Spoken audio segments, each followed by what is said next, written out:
इन दोनों पति पत्नियों की शादी हाल ही में हुई होती है और दोनों खूब अच्छे से रह रहे होते हैं। फिर एक दिन पति सोचता है कि इस वक्त उसकी बीवी आखिर क्या कर रही होगी। मतलब वह ऑफिस में भी रहकर अपनी बीवी को देखना चाहता था और इसीलिए उसने पत्नी को बिना बताए उसके फोन में एक ऐप इंस्टॉल कर दिया, जिससे उसकी पत्नी क्या कर रही है वह सब कुछ उस फोन के कैमरे के जरिए देख सकता है। अब इसे टेस्ट करने के लिए वह अगले दिन ऑफिस में ट्राई करता है और उसे सीधा अपनी पत्नी के फोन के कैमरे का एक्सेस मिल जाता है। मार्टिन यह देखकर काफी ज्यादा एक्साइटेड हो जाता है और वह पूरा दिन लीला को ही देख रहा होता है। अब ऐसे ही इसके अगले दिन मार्टिन फिर से उस ऐप को ओपन करता है, लेकिन इस बार मार्टिन गौर करता है कि लीला किससे बातें कर रही है, लेकिन ऐप में तो ऑडियो आती नहीं और उस आदमी का चेहरा भी उसे ढंग से नहीं दिख रहा होता। मार्टिन लीला को कॉल करता है जिससे लीला फोन उठाए और उस आदमी का चेहरा दिखाई दे, लेकिन ऐसा हो नहीं पाता क्योंकि लीला फोन को बिना उठाए ही उसके मैसेज का रिप्लाई दे देती है। अब मार्टिन काफी घबराने और डरने लगता है कि कहीं लीला उसके साथ फ्रॉड तो नहीं कर रही। इसके बाद मार्टिन घर पर आता है और लीला से उसकी पूरी दिनचर्या के बारे में पूछता है, लेकिन लीला भी मार्टिन को सब कुछ बता देती सिवाय उस आदमी के। अब पति उस स्पाई ऐप की मदद से पत्नी को देखता है। वो देखता है कि उसकी पत्नी किसी से हंस हंस कर बातें कर रही है।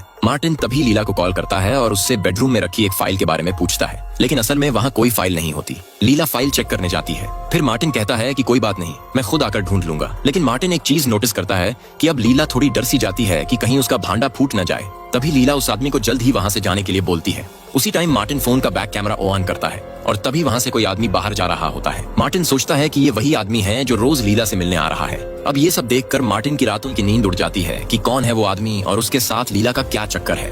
अब अगली रात मार्टिन चुपके से पत्नी के फोन में उस स्पाई ऐप में ऑडियो का ऑप्शन ऑन कर देता है और घर में चारों तरफ हिडन कैमरा भी लगा देता है। अब अगले दिन मार्टिन लीला को देखता है कि लीला के फोन में किसी का मैसेज आया है। वो आदमी लीला से पूछता है, क्या मैं अभी घर आ सकता हूँ? लीला उससे जल्दी से घर आने के लिए बोलती है।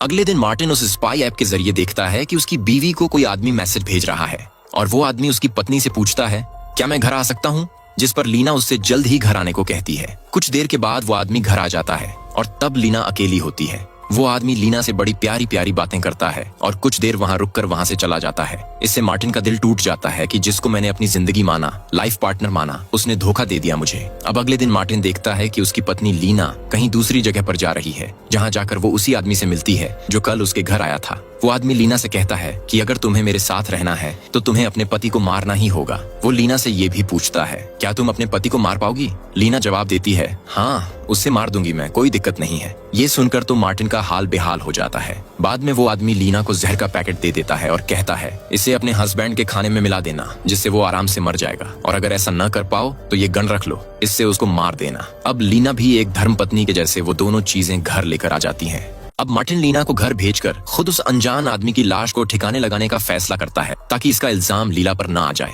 अब मार्टिन जब घर आता है तो लीला बताती है कि मुझे बंसल ने तुम्हारे ऐप में एक स्पाई ऐप भी डाउनलोड करने को कहा था, जो मैंने तुमसे बिना पूछे कर भी दिया। और इसके बाद हमें पता चलता है कि स्पाई ऐप के जरिए कोई लाइव मार्टिन को देख रहा है। मतलब जहां मार्टिन खुद को स्मार्ट समझ रहा था कि इसने अपने बीवी के फोन में स्पाई ऐप डाउनलोड करवा दिया, लेकिन किसी ने इसके ही फोन में उस ऐप को पहले से ही डाउनलोड कर रखा था। अब अगले दिन ऐसी खबर फैलती है कि मार्टिन ने ही उस आदमी का कत्ल किया और यह सुनकर मार्टिन घर से बाहर भाग जाता है और पता करने लगता है कि बंसल अभी कहां पर है। अब मार्टिन बंसल के एक आदमी को पकड़ लेता है, जिससे उसे यह भी पता चलता है कि मार्टिन के पिता को थॉमस के डैड यानी पॉल ने मारा था, ताकि वे लोग मार्टिन के पिता की जमीन हड़प सकें। अब अगले दिन मार्टिन को उस कत्ल के चक्कर में पुलिस पकड़ के ले जाती है। अगले 6 महीने के बाद लीना मार्टिन से मिलने आती है और इसी दिन एक जेलर लीला से कहता है, लीना थॉमस, तुम्हारा समय खत्म हो चुका है। ये सुनते ही मार्टिन को समझ में आ जाता है कि असल में लीला थॉमस की ही बेटी है और वह इतने साल से मार्टिन को धोखा दे रही थी। अब मार्टिन उस स्पाई ऐप के जरिए देखता है कि उसकी पत्नी को किसी ने उसको ही मारने के लिए एक जहर का पैकेट और एक गन दी है और उसकी पत्नी भी वो दोनों चीजें घर लेकर आ जाती है। उसी रात मार्टिन को सपना आता है कि वो आदमी और लीना उसको मार रहे हैं। खैर,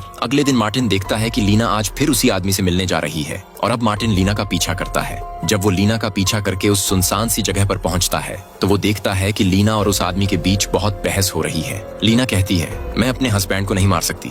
अब इस पर वो आदमी गुस्सा हो जाता है। अगले ही पल लीना उसकी दी हुई गन से उसको ही शूट कर देती है। ये सब मार्टिन चुपके से देख रहा होता है। अब मार्टिन बाहर निकलता है और लीना से पूछता है, ये सब क्या कर रही हो तुम? जिस पर लीना मार्टिन को सब बता देती है और हमें पता चलता है कि ये आदमी बंसल का आदमी था। वो लीना को ब्लैकमेल कर रहा था क्योंकि बंसल के पास एक वीडियो है जिसमें मार्टिन किसी एक लड़की के साथ है। हालांकि ये आदमी वैसे तो बंसल का आदमी था, लेकिन इसी बीच वो लीना को पसंद करने लगा और उसी से फेवर मांगने लगा। इस वजह से परेशान होकर लीना ने उसे आखिर में मार ही दिया।